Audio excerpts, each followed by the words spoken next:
Guys, അപ്പോൾ ഞാനും എൻ്റെ ഫ്രണ്ടും കൂടി തുടങ്ങിയ ഒരു യൂട്യൂബ് ചാനൽ ഇന്ന് 10K സബ്സ്ക്രൈബേഴ്സ് ക്രോസ് ചെയ്തിട്ടുണ്ട്. അപ്പോൾ അതിൻ്റെ ഒരു ചെറിയ സെലിബ്രേഷനായിട്ട് ഞാനൊരു ചെറിയ കേക്ക് എടുത്തിട്ടുണ്ട്. അപ്പോൾ അവൾക്ക് ഇതറിയില്ല, ഞങ്ങളൊരു ചെറിയ സർപ്രൈസ് ആയിട്ട് ഇന്ന് അവൾക്ക് കേക്ക് കൊണ്ട് കൊടുക്കാൻ പോവുകയാണ്.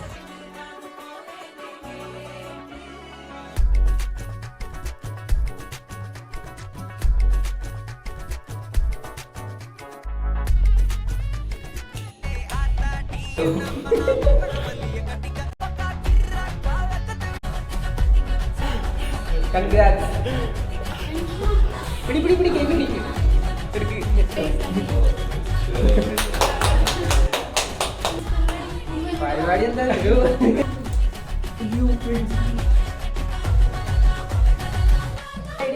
മെയിൻ ഐഡിയ ഞാൻ